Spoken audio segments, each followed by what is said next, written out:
भारताचा शोध भाग 45. ज्या काळात प्रवास करणे अति कठीण होते, दळणवळणाची साधने मंदगतीची व जुनी पुराणी होती, अशा काळात या विशाल देशात शंकराचार्यांनी केलेल्या या प्रवास यात्रांना विशेषच महत्व आहे. असे ते प्रवास, ठायी ठायी समविचाराची मंडळी भेटणे, संस्कृत मधून होणारी संभाषणे, संवाद, त्या काळात सुशिक्षितांचे संस्कृत एकच एक राष्ट्रभाषा, हे सारे डोळ्यांसमोर आले म्हणजे त्या दूरच्या काळातही भारताचे मूलभूत ऐक्य कसे होते हे स्पष्ट झाल्या वाचून राहत नाही.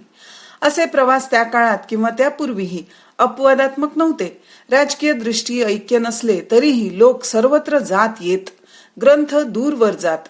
कोणताही नवीन सिद्धांत निघाला, नवीन विचार निघाला की ताबडतोब हिंदुस्थानभर त्याचा बोलबाला होऊ लागे. जिकडे तिकडे त्याच्यावर जोरदार चर्चा होई. सुशिक्षितांच्या जीवनात समान बौद्धिक आणि सांस्कृतिक जीवन होते असे नाही, तर बहुजनांच्यातही एकता होती. कितीतरी सामान्य लोकही यात्रांसाठी हिंदुस्थानभर जात. रामायण महाभारत काळापासून प्रसिद्ध तीर्थांना जात. सामान्य लोकांचे काय किंवा विद्वानांचे काय हे सर्वत्र जाणे येणे, भेटणे, मिसळणे, यामुळे आपण सारे एका देशाचे, आपली सर्वांची समान संस्कृती, हा विचार अधिकच सर्वांच्या मनात ठसला असला पाहिजे. या यात्रा वरच्या वर्णाचे लोकच करीत असे नाहीत. यात्रेकरूत सर्व वर्णांच्या, अनेक वर्गांच्या स्त्री पुरुषांचा मेळावा जमे. या यात्रांचे धार्मिक दृष्ट्या काय फळ मिळत असेल त्याबद्दल यात्रेकरूंच्या मनात कोणत्याही भावना असोत, आजच्या प्रमाणे त्या काळातही संसारातून थोडा विरंगुळा म्हणून, थोडा आनंद म्हणून, करमणूक म्हणून, नाना प्रदेश पाहण्याची इच्छा म्हणून मनुष्य यात्रेला निघत असे. आणि यात्रेचे प्रत्येक ठिकाणी म्हणजे भारताच्या विविधतेचे थोडक्यात स्वरूप असे. नाना चालीरीतींचे, नाना पेहरावांचे, नाना भाषांचे लोक तेथे जमत. परंतु आपल्यात सारखे असे खूप आहेत. समान बंधनांनी बांधलेले असल्यामुळे आपण सारे येथे आलोत ही भावना सर्वांना असे. अशा या मेळाव्यात दक्षिण व उत्तर अशी भाषेचीही विशेष अडचण आड येत नसे. शंकराचार्यांच्या काळातही हे सारे असे होते आणि त्यांना त्याची नीट कल्पना होती. हे जे राष्ट्रीय ऐक्य, ही जी समानतेची, एकतेची जाणीव, तिच्यात अधिक भर घालावी असे त्यांच्या मनात असावे. बौद्धिक, तत्वज्ञानात्मक आणि धार्मिक अशा तिन्ही भूमिकांवरून त्यांनी कार्य करून सर्व देशभर विचारांची अधिक एकता असावी म्हणून प्रयत्न केला. बहुजन समाजासाठीही त्यांनी अनेक प्रकारे कार्य केले. आंधळ्या श्रद्धेने, कडवेपणाने पाळलेले अनेक धर्मप्रकार त्यांनी मोडून काढले आणि ज्याची ज्याची पात्रता असेल त्या सर्वांना आपल्या तत्वज्ञानाच्या पवित्र मंदिराची दारे त्यांनी खुली ठेवली. हिंदुस्थानच्या 4 कोपऱ्यांना 4 मठ स्थापून हिंदुस्थानच्या सांस्कृतिक ऐक्याची कल्पना त्यांनी आणखी दृढ करायची होती असे दिसते. ही 4 ठिकाणे पूर्वी यात्रेची ठिकाणे म्हणून प्रसिद्ध असली तरी त्यांना अधिकच महत्व व पावित्र्य आले. साऱ्या हिंदुस्थानातून लोक तेथे यात्रेसाठी जाऊ लागले आणि प्राचीन भारतीयांनी आपली यात्रास्थानेही कशी सुंदर निवडली आहेत.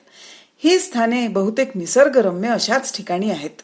उत्तरेला काश्मीरातील हिमाच्छादित जी अमरनाथाची गुहा, तर अगदी दक्षिण टोकाला असलेले केप कामोरीन जवळचे कन्याकुमारीचे ते देवालय.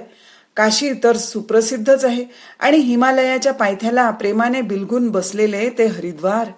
गंगा बिकट दऱ्या खोऱ्यातून, डोंगर पहाडातून मोठ्या कष्टाने वाहता वाहता तेथूनच खालच्या सपाट मैदानावर पसरते आणि गंगा यमुनांचा जेथे संगम आहे ते प्रयाग आणि यमुनेच्या तीरावरील ती मथुरा आणि कृष्णाच्या लीलांनी अमर झालेले ते वृंदावन. बुद्धांना जेथे बुद्धत्व प्राप्त झाले ती बुद्धगया. दक्षिणेतली ती नाना स्थाने, दक्षिणेकडील मंदिरे म्हणजे विख्यात शिल्पकलेचे अमर नमुने आहेत.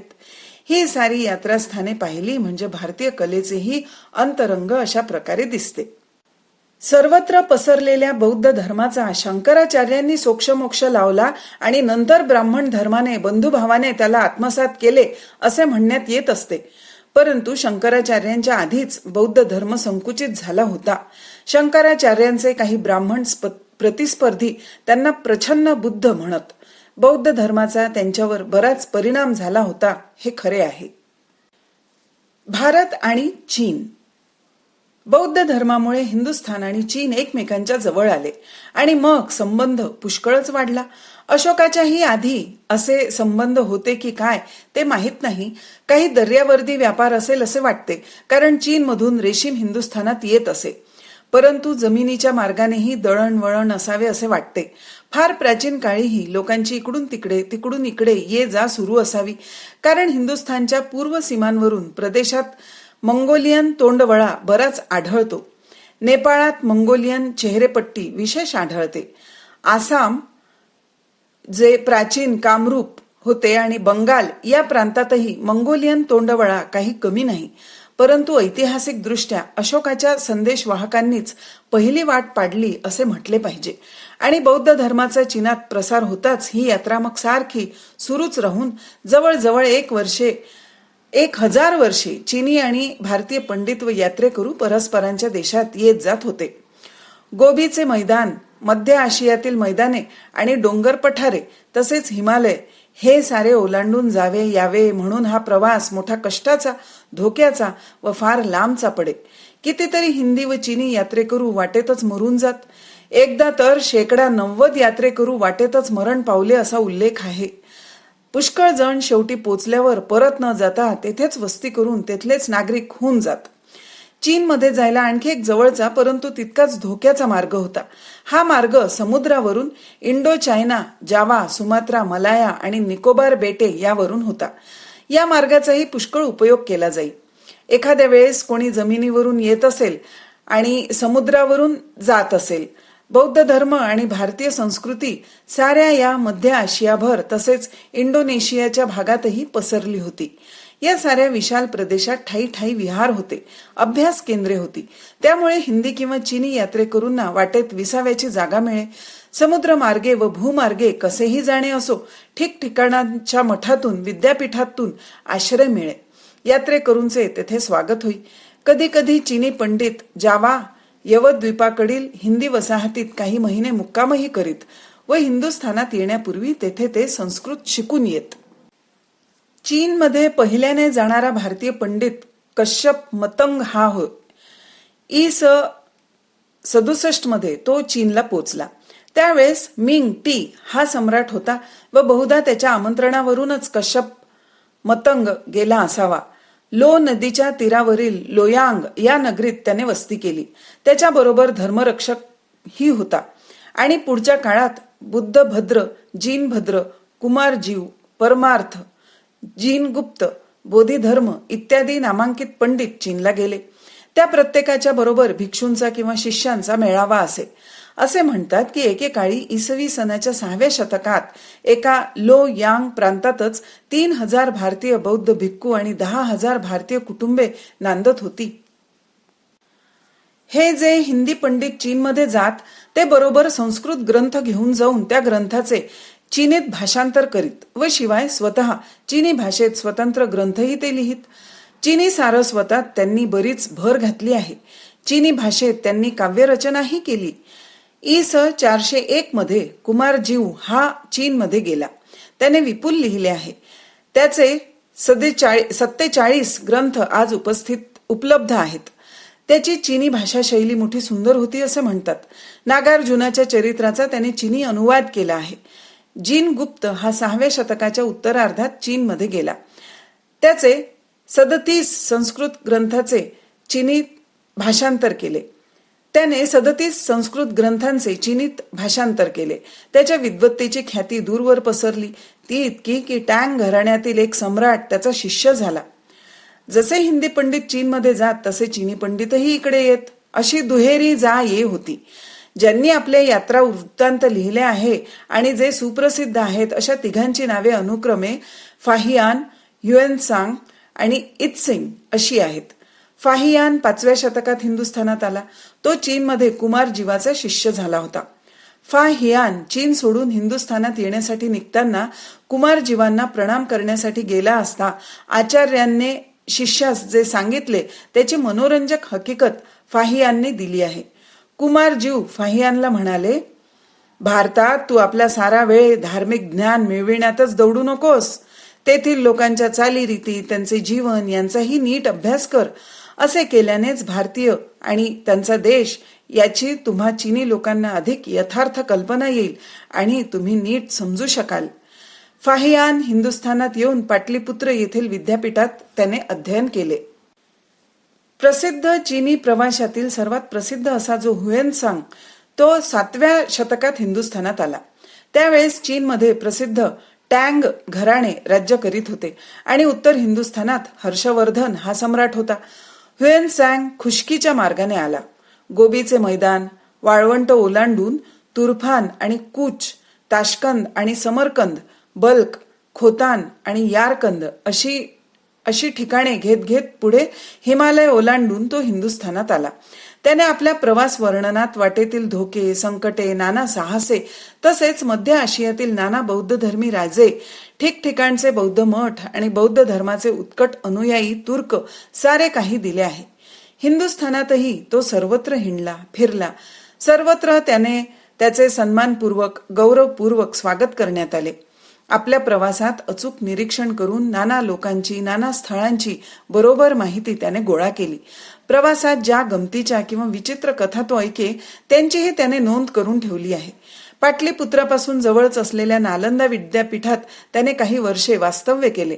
त्यावेळेस हे विद्यापीठ विविध विषयात अभ्यासासाठी प्रसिद्ध होते आणि दूर दूरचे विद्यार्थी तेथे येत.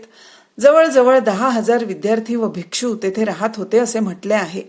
हुएनसांगने स्मृती पारंगताची पदवी घेतली व तेथील विद्यापीठाचा तो उपकुलगुरू झाला. हुएनसांगने जे प्रवास वर्णन लिहिले आहे त्याचे नाव सी यू की म्हणजे पश्चिमेकडील राज्याची हकीकत म्हणजे हिंदुस्थानची असे आहे व ते मोठे मनोवेधक आहे. त्यावेळच्या चीन देशासारख्या संस्कृती व शिष्टाचार यांच्यात पुढारलेल्या देशाची राजधानी सीआनफू ही विद्वत्ता व कला यांचे मोठे केंद्र समजली जात होती.